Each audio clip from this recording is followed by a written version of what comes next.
She was efficient, quiet, never caused trouble. But some people don't know when they've peaked. I gave her a gift card for Christmas, $25. Standard. No one else complained. And yet 2 weeks later, she quits. Says she's found something better. In our industry, I don't think so. So I called legal right in front of her. She froze. I needed her to understand. You don't just walk away from me. Not with what's mine. She thought I was being harsh, but I was just getting started. I remember the click of the speakerphone, the way his finger hovered over the button, like he enjoyed it. The silence before the legal team answered. The grin he gave me while I sat there. He thought he was making a statement, but what he didn't realize was that I had already made mine. Weeks before that meeting, I had begun preparing, not just to leave, but to leave clean. I trained my replacement, documented every workflow, made sure the department would run without me, because I wanted my exit to be silent, but irreversible. It all started with a beige envelope. No note, no signature, just a generic Happy Holidays, and a $25 AMC gift card. There isn't an AMC theater in my state. I had just finished my second year managing his entire book of business. He earned $1.5 million in commissions, thanks to my work. I earned $45,000 a year. That gift wasn't an oversight, it was a message. You don't matter. And he was right, at least to him. I wasn't a person, I was a function, a tool, useful, disposable. That was the moment I stopped seeing a future there. So when I found a company that offered me more growth, more respect, I said yes. And I told him, respectfully, professionally. I expected him to nod, maybe say good luck. Instead, he dialed legal, put them on speaker. They told me I couldn't work in the industry for a year, not even in a janitorial role. I didn't flinch, I didn't answer their questions. I just sat there, watching him watch me, waiting for me to panic. But I didn't panic, because I had already won. And the moment I walked out of that office, his downfall began. The call with legal lasted 5 minutes. They spoke in clipped, rehearsed phrases, like they'd done this before, because they had. They quoted the non-compete clause from my contract, paragraph 12, subsection B. They told me I couldn't work in the same industry for 12 months, not even in a support role, as they called it, not in sales, not in logistics, not even at the front desk. You understand, they said, this is a standard clause. I didn't respond. I just looked at him. The man who used to email me at 11 p.m. asking for last-minute reports. The man I protected in client meetings when he forgot names, confused shipments, and made promises we couldn't keep. The man who now sat across from me, arms folded, waiting for me to break. But I didn't break, because everything they were saying, it wasn't law, it was leverage. It wasn't about protecting the company, it was about punishing me for walking away. I stood up, thanked them for their time, and walked out of the office. My hands were steady, my voice hadn't cracked, but inside I was shaking, not from fear but from fury. Not because they tried to ruin me, but because they thought I wouldn't notice. They thought I was just some quiet little employee, grateful, obedient, powerless. Over the next few days, things escalated. The CLO began calling me directly, always from a private number, always unannounced. At first, I didn't answer. Then I picked up, once. Just to see what they'd say, he asked questions without asking. What exactly will you be doing at this new company? Will you be working directly with any former clients? You do understand this could affect your professional reputation? I told him nothing. I owed them nothing. And still he kept calling. Then they crossed the line. They contacted my new employer. At first it was subtle, an inquiry email to HR, a vague mention of contractual issues. Then it got louder, a phone call, a message to the CEO's assistant, and finally a direct voicemail to the CEO himself, accusing me of breaching a non-compete, hinting at legal action. I was sure this was it, that the new company would back away, that they'd decide I wasn't worth the trouble. But I had underestimated the one thing my old boss never taught me to believe in: good leadership. My new CEO called me into his office. He didn't ask me to explain. He didn't question my integrity. He handed me his phone and played the voicemail on speaker. I listened to every word, every veiled threat, every legal phrase carefully crafted to sound terrifying. Then he looked at me and said, "I've seen this before. They're bluffing." I blinked. "You're not concerned?" He smiled. "If they had a case, they'd file it. They wouldn't be leaving voicemails. And if they try, we'll fight back. I stand by you. That moment changed everything. Not just because I felt protected, but because I finally understood what real power looked like. It wasn't yelling in meetings or quoting contracts. It wasn't calling legal on speakerphone. It was silence, clarity, confidence. I walked out of his office with a new kind of calm, not just relieved, but focused. They had tried to scare me, to bury me in paperwork and fear. But they forgot something. You can't bury someone who already knows how to rebuild. And I wasn't just walking away from my old job. I was walking towards something better. I didn't celebrate that night. Not because I wasn't relieved, I was. But I knew the fight wasn't over. They hadn't filed anything, yet. But the calls, the pressure, the veiled threats, that wasn't random. They wanted me rattled. They wanted me scared enough to back off before I ever became a problem. That told me one thing: they knew what I was capable of, even if they'd never admitted it out loud. My first few weeks at the new company were quiet, too quiet, no legal letters, no new threats. But something lingered in the air, like they were watching, waiting. So I stayed under the radar. No social media updates, no press releases. I asked my CEO not to announce my role publicly. He agreed without hesitation. Behind the scenes, I got to work. My new position wasn't in sales. Technically, I wasn't even touching clients. But I was building something bigger than any single account. They brought me in to design a new operational framework, cleaner logistics, more efficient client onboarding, scalable systems. Everything my old company used to talk about but never actually implemented, because they were too busy chasing quarterly numbers. I had ideas, years' worth, things I'd been jotting down in notebooks, Google Docs, the margins of old contracts. Now, I finally had the authority and the budget to make them real, and the freedom to do it quietly. I worked in the shadows, built the team slowly, carefully, people I trusted, people who'd also left bad bosses, burned bridges, been overlooked. We weren't loud, we weren't flashy, but we were good, better than good. 6 months in, we launched our first pilot program, limited scope, select clients only, no advertising, no fanfare, but word travels fast in this industry, especially when clients start saying things like, "I've never seen onboarding this smooth," or "Why doesn't your old company work like this?" I didn't name names. I didn't have to. The results spoke for themselves. Then something unexpected happened. Clients started reaching out to me directly, not through public channels, not to flirt with NDA boundaries, just to say hello, to ask how I was doing, to thank me. Because they remembered me.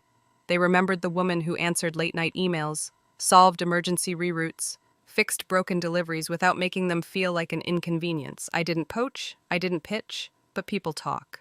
And one day I got a message that made me stop cold. A senior rep from one of my old firm's top accounts reached out. No formal greeting, just, "We're shopping vendors." That was all it said. I didn't reply, not right away. Instead, I sent a short message to my CEO. "If a former client knocks, do we open the door?" His response came instantly. "Only if you want to answer it."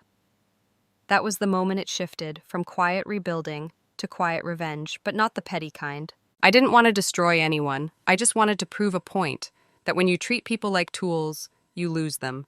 And when you treat them like leaders, they build things you can't stop.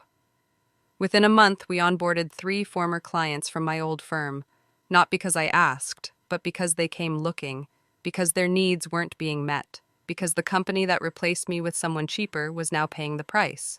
I made sure every transition was smooth, professional, clean, no drama, no noise. But the message was clear. I was no longer the employee begging to be seen. I was the architect of the system they couldn't compete with. And they knew it. The week after we signed the 3rd client, I received a new email. From an old colleague still inside the firm, it was one sentence: "They're starting to panic. They're starting to panic." That message echoed in my head for days. I didn't reply. I didn't need to. If they were panicking, it meant they were watching. If they were watching, it meant I could control what they saw, so I gave them something to look at. I asked my team to pause outbound communication for a week. No new clients, no new proposals, just routine check-ins, scheduled updates, low visibility. I knew what the silence would look like from the outside, like momentum had stalled, like maybe I had overreached, and that's exactly what I wanted them to think. Because panic doesn't lead to strategy, it leads to mistakes. Sure enough, it didn't take long. 2 days into the radio silence, my old company posted a press release, a bold, bloated announcement about restructuring, streamlined logistics, and investments in innovation.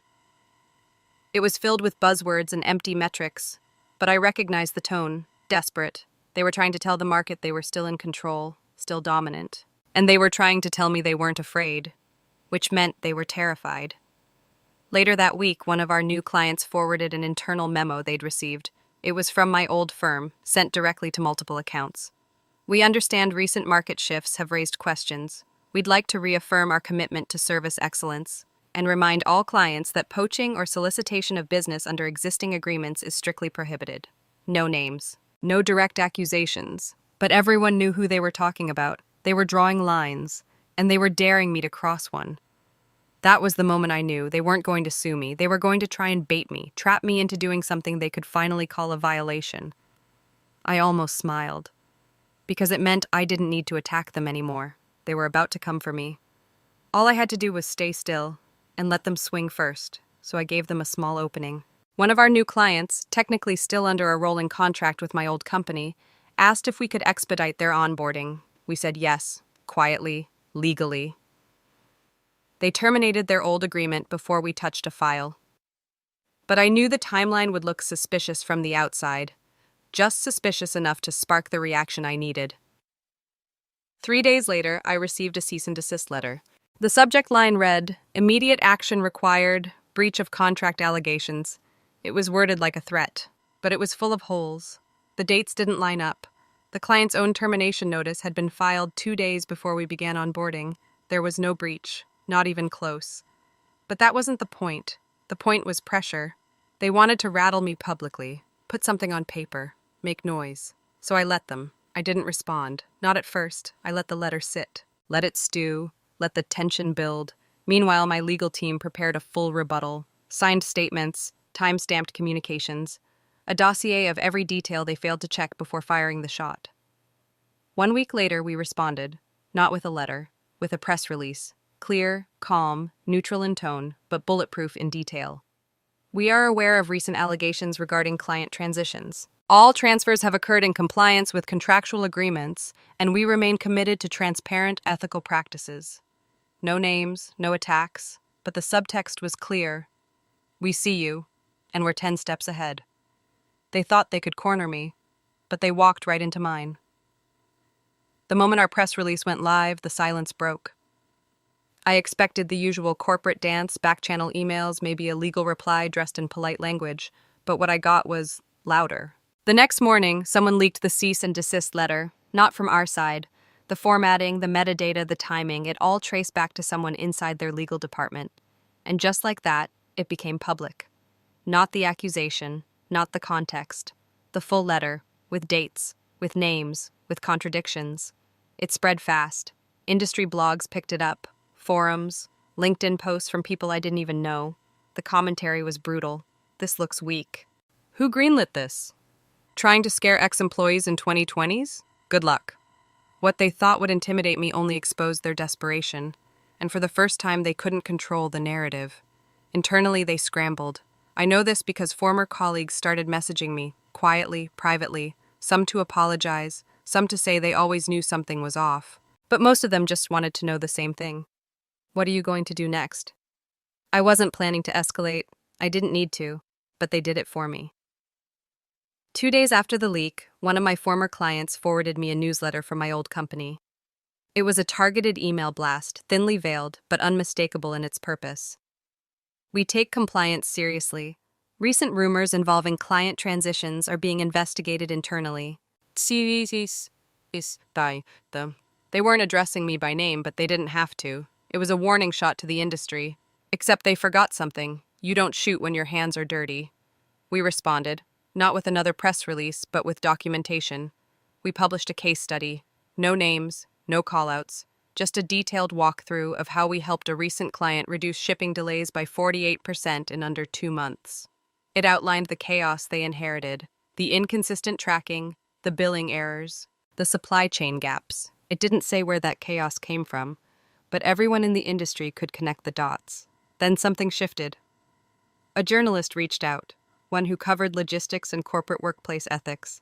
He had seen the leaked letter. He had spoken to other former employees. He wanted to talk. At first, I hesitated. I wasn't looking for a headline. But then he said something that changed my mind. "You're not the only one they've done this to." So we talked. I didn't trash them. I didn't dramatize. I just told the truth, how I carried the business for 2 years, how I trained my replacement, how they tried to silence me with vague legal threats instead of a thank you. He listened, asked good questions, took notes, and when the article came out 2 weeks later, it hit hard. The title was clean, direct. The Cost of Control, When Loyalty Becomes Liability in Corporate America. It wasn't about revenge, it was about culture, leadership, power, and in every paragraph their pattern became clear. The same tactics used on me had been used on others. The story exploded. Shares, comments, people tagging colleagues, people saying, "This happened to me too." Even some former clients posted it, subtly, cryptically, but enough for the message to spread. I didn't need to say a word. The industry was speaking for me. That week, my old company went into full damage control mode. Their VP of marketing posted a vague apology about employee experiences not always reflecting leadership values. They issued a statement about reevaluating internal policies, but it was too late. The story had reached the one place they couldn't control, their future hires. Because while companies can survive losing clients, they rarely survive losing their reputation. And this wasn't just about business anymore, it was about trust. And the moment they tried to weaponize fear against me, they lost every ounce of it. Hasn't done yet. I didn't follow the headlines obsessively, but I didn't have to. The ripples from the article moved fast. Within a week, 3 more former employees came forward with their own stories, some worse than mine. HR missteps, verbal threats, pressure to sign NDAs under duress. And suddenly the story wasn't about me anymore, it was about them. A company that once bragged about being a leadership-driven culture was now being picked apart by the very people who built it. Internally, things started to unravel. One of my old teammates reached out quietly. She didn't want to gossip, she just wanted to thank me. Then she dropped the sentence I'd been waiting for. "He's gone." She didn't need to say his name. I knew exactly who she meant.